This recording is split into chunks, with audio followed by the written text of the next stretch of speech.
여러분 안녕하십니까. 누리피디입니다. 자, 윤석열 대통령은 이제 드디어 대한민국 대통령이 아니지만 정신적으로는 여전히 대한민국 대통령이다. 특히 이제 자유, 우파, 애국, 보수 이런 진영이라고 할까요? 이쪽에 속해 있는 사람들은 여전히 대한민국 대통령은 윤석열이다. 차후로도 정신적 대통령으로서 상당히 오랫동안 어떤 구심점 역할을 할 가능성이 크다. 이제 이렇게 보고 있죠. 자, 이번에 탄핵 선고 결과를 보게 되면은 충격적이게도요, 모든 게 다 인정이 됐어요. 단 하나도 대통령 측의 주장을 받아들인 게 없습니다. 박근혜 대통령 때는요, 대부분 박근혜 대통령 측의 주장을 받아들였습니다. 근데 끝에 가서, 헌법 수호 의지가 없다라는 이유로 그냥 파면을 해버렸죠. 그때는요, 당시 인용문을 이제 이게, 중계했잖아요. 그걸 듣는 과정에서, 대통령 복귀하는가 보다. 기각인가 보다. 라고 생각할 정도로 내용이 잘 나갔습니다. 처음에는. 이정미가 당시 읽을 때 말이죠. 근데 끝에 가서 그냥 확 뒤집어졌잖아. 그거는 달리 말하면은 한 개만 걸리면 파면이거든요. 한 개만 걸려도. 그걸 이제, 좀 중요하다고 여기는 내용에 있어서 한 개만 딱 걸려도 파면인데, 대통령은 과연 무엇이 걸릴까? 윤 대통령 말이죠. 뭐 걸릴 게 별로 없을 것이다라고 생각했던 게 우파들이고요. 저쪽은 뭐 반대했죠, 사실은. 그런데 놀랍게도 단 하나도 피청구인 윤 대통령 측의 입장, 주장을 받아들이지 않았습니다.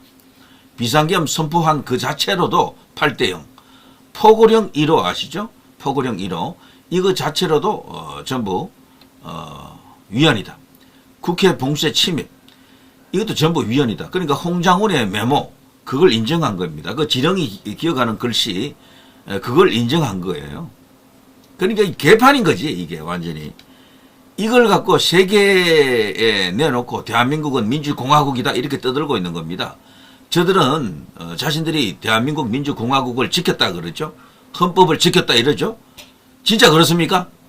이거야말로 완전히 날조 조작 왜곡 사기 아닙니까? 선관위 봉쇄 침입에 대해서도 8대0.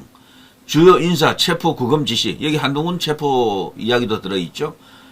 이것도 전부 인정했습니다. 뭐 차범근까지 들어가 있죠. 차범근까지. 그 체포 구금 지시한 인사들이 꽤 많잖아요. 말이 안 되는 상황인데 이런 것을 전부 다 받아들였다. 와, 어떻게 이럴 수가 있는가라고 이제 볼 수가 있습니다. 대통령은 완전히 지옥 문 속으로 들어갔던 겁니다. 그 헌재 자체가요, 일종의 지옥 문이었다라고 보는 게 맞습니다. 처음에 몇 대 몇 이런 여러 가지 설이 많았지만 지금 이제 끝나고 보니까요, 처음부터 8대0이 맞았다. 그것이 한 번도 변한 적이 없었다라고 하는 주장도 나왔어요. 최근에는. 근데 저는 그거는 설득력이 약하다고 봅니다.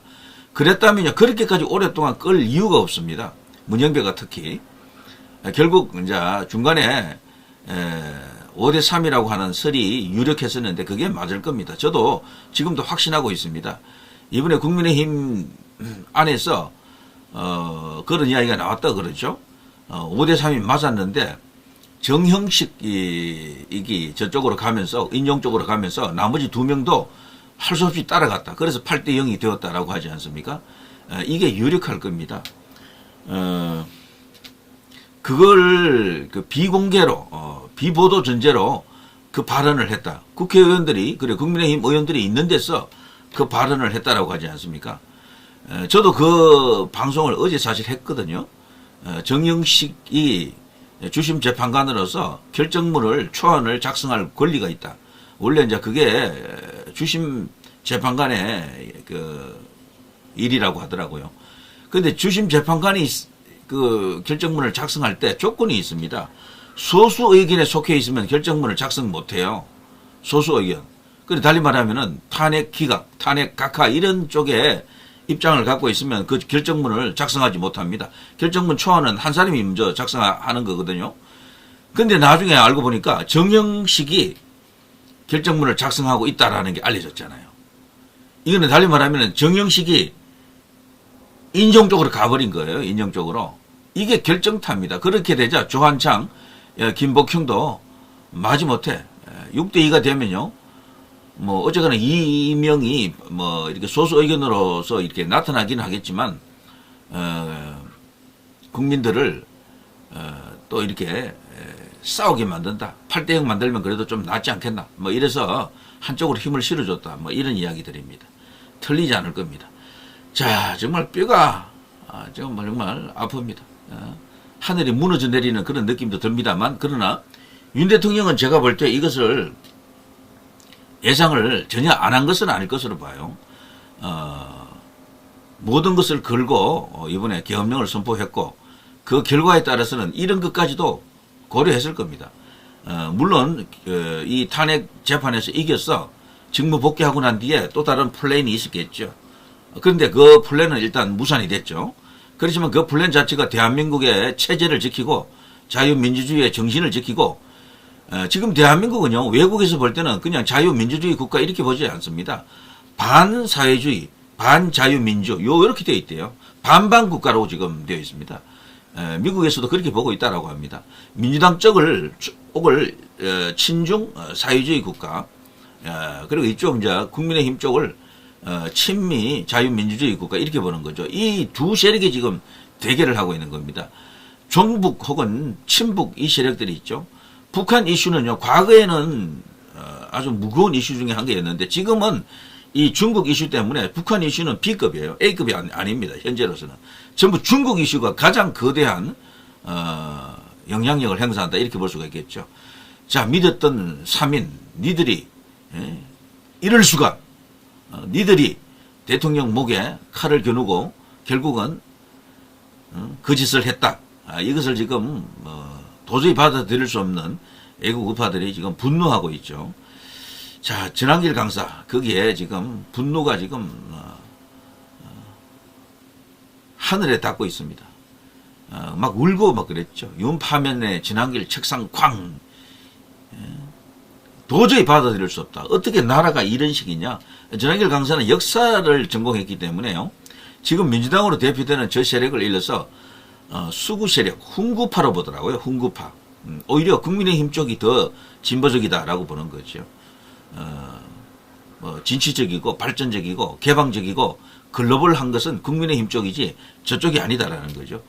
자, 그러면서요, 지금 슬퍼만 하고 있을 때가 아니다라는 거죠. 이재명은 막아야 됩니다. 지금 이재명 막을 수 있습니다. 막지 못하면요, 정말 난리 납니다.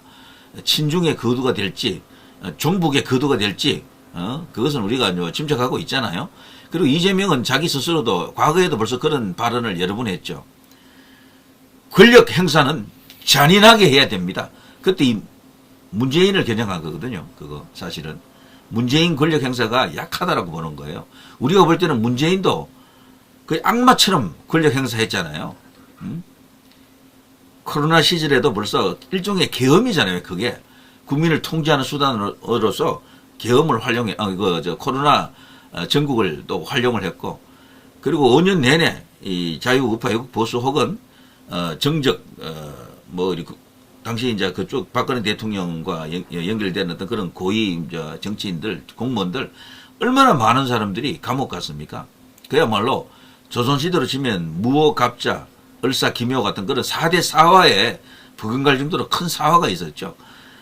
그걸 단행했던 인물이 이제 문재인 아닙니까? 그야말로 잔인했다라고 이제 보는데, 그런데 이재명 입장에서는 그 문재인조차도 이게 권력 행사가 미진했다라고 보는 거죠. 더 독하게 했어야 된다라는 겁니다. 더. 그러니까 이 문재인과는 또 차원이 다른 인물인 거야. 그래서 말이죠. 저쪽 종북 세력 혹은 종종 세력이라고 하겠습니다. 이들 전체가 어느 정도 규모인지 지금 가늠이 안 되는 정도인데요. 원탁회의 같은 경우에는 문재인을 인정하지 않았어요.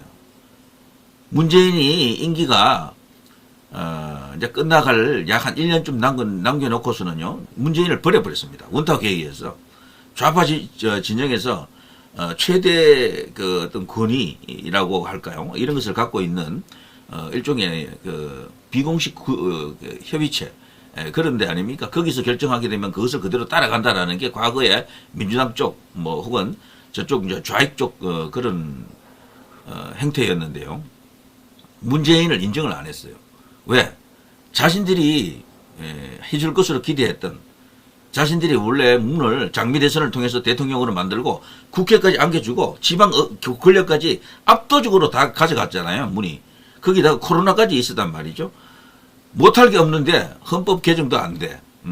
헌법 개정은 어렸을 겁니다. 그 당시도 의석 자체는요, 지금보다는 그래도 국민의힘 이쪽이 좀 나았거든요. 그래서 그거는 어렵다고 보지만 그것을 요구했는데 안 됐고, 물론 그거는 못했다 치더라도 다른 것이 있습니다. 북한과 관계를 더 획기적으로 남북이 통일될 수 있는 뭐를 했어야 된다, 이런 어떤 주장을 하고 있었는데 그거를 못했다라는 거죠. 하는 척만 했다라는 겁니다. 그래서 도울 김용욱 같은 사람도 그랬잖아요. 지가 직접 뭐 강의하다가 흥분해서 그냥 욕을 막 하잖아요. 문재인 같은 그런 쓰레기는, 그런 인간은 다시는 태어나면 안 돼. 그러면서 욕을 막 합니다. 그런데 그런 도울 김용욱, 그리고 저쪽에 누굽니까? 원탁회의, 이런 곳에서 지금 밀고 있는 사람, 신뢰하고 있는 인물이 누구냐? 이재명이에요, 이재명. 그리고 이재명 뒤에는 또 경기 동부연합도 있고요. 그리고 주한 중국 대사 앞에 가서 쎄쎄한 전력에서도 알 수 있듯이 이재명은 또 친중으로서, 또 종중으로서 또 어떤 면모가 있을런지, 그래서 문과는 다르다라는 어떤 그런 기대가 있습니다, 저들에게는. 그래서 어떻게든 이대로 가면 안 됩니다. 이 전환길 강사 그야말로 이번에 큰 역할을 했고요. 이 전환길 효과로 인해서 깨인 2030 굉장히 많습니다. 젊은 피들이 대거 우파 전선에 우파 투사가 지금 되고 있는데요. 이런 것들이 향후 앞으로 전국을 크게 소용돌이 치게 만들 겁니다. 자, 윤석열 대통령 탄핵 반대와 직무 복귀를 주장해 온 모든 국민 여러분께 미안한 마음이 든다. 제가 많이 부족했다. 그런 게 아닙니다. 부족하고 아니고 그런 차원이 아닙니다. 헌재가요, 우리가 알고 있는 그런 사법기관이 아니다라고 봐야 되고요. 이번에는 명백히 정치적 판단을 했다라고 보는 게 맞습니다. 어떤 카르텔 속에 들어가 있었다라고 보는 게 맞고요. 심지어는 그들이 권순일처럼 뭔가 지금 얻어 처먹었나, 이런 이야기도 지금 떠들고 있죠. 자, 우리가 추구하는 가치는 국민 통합이라고 부르짖었고 자유민주주의를 수호하는 것이라 생각했고 법치와 공정과 상식이 존중되는 사회를 원했다. 비록 우리는 욕을 먹고 희생했지만 우리의 요구가 국가와 국민, 미래 세대들까지 지켜내기 위한 투쟁이었기 때문에 우리는 진실을 했다라고 생각한다. 자, 그렇지만 어쨌거나 이런 결과에 대해서 받아들일 수는 없지만 승복할 수밖에 없다. 마음적으로는 받아들일 수 없지만 승복할 수밖에 없다. 이게 이제 전환길 강사의 이야기입니다. 그러면서 이제 우리가 준비를 해야 된다라는 거죠. 이재명은 막아야 됩니다. 대통령도요, 지금 얼마나 참담한 분위기겠습니까만은 국민의힘 지도부 쌍권을 만나가지고 이런 당부를 했던 겁니다. 대선 승리, 이거 안 하면 큰일 나요. 윤석열 대통령은 완전히 이제 죽습니다. 그렇게 되면은. 이번 이 대선에서 패할 경우 저는 개인적으로 윤석열 대통령은 감옥 갈 것으로 봐요. 오래 걸리지도 않습니다. 구속될 가능성도 있습니다. 이겨야지만이 구할 수가 있어요. 대선에서 이겨야 됩니다. 권영세, 권성동, 한남동 관저 찾았다. 윤, 난 떠나지만 나라 잘 되길 바란다. 이 이야기. 자, 구하는 방식은요, 뭐 각자 생각하는 게 있을 겁니다. 저는 다른 거 없습니다. 지금부터는요, 대선에서 이길 수 있는 그런 여론 형성이 필요합니다. 문재인은 장미 대선에서 손쉽게 대통령이 됐지만요, 이번에는 저들이 또다시 장미 대선이 됐는데 뭐 5월 말 6월 초 이렇게 걸리잖아요. 사전투표하고 이렇게 연결되면은 6월 3일이 6월 유력하다라고 하는데, 이번에는 저들이 이제 그저 먹도록 하면 안 됩니다. 그때 당시에도 사실 홍준표, 안철수의 득표를 합치면은 문재인보다 많았습니다. 많았고, 그전에도 사실 두 사람 사이에 단일화 논의가 있었어요. 그런데 서로 간에 네가 가라 하와이 뭐 이런 식으로 하다가 단일화가 안 됐던 거죠. 이번에는 그런 단일화 과정만 잘 거치면은 문은 그렇게 이겼지만 이재명은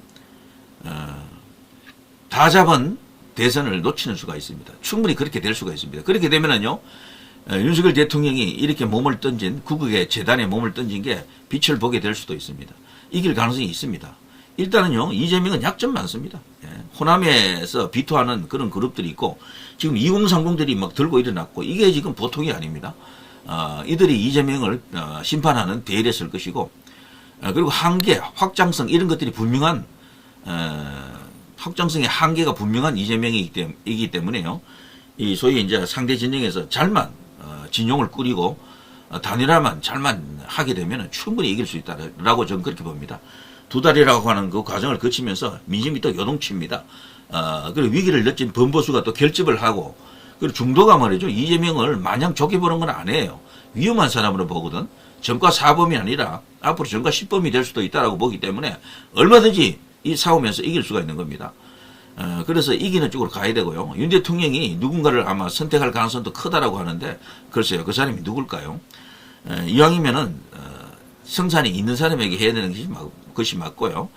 무엇보다도 여론 지지율 동향을 좀 잘 살펴봐야 됩니다. 지지율 낮은 사람을 갑자기 끌어올리는 것은 정말 쉽지 않습니다. 그래서 현재 애국 우파 자유보수에서 밀 수 있는 사람을 정말 엄선을 해야 되겠죠. 엄선을. 윤 대통령이 저는 노골적으로 이 누군가를 이렇게 선택하는 것도 뭐 하나의 방법이긴 하지만, 글쎄요. 지금 들리는 이야기로는 신당을 창당해야 된다, 이런 이야기도 있는 것 같아요. 뭐 그것도 나쁜 이야기는 아닌 것 같습니다. 가능하다면, 시간이 과연 될는지 모르겠습니다만, 물리적으로 말이죠.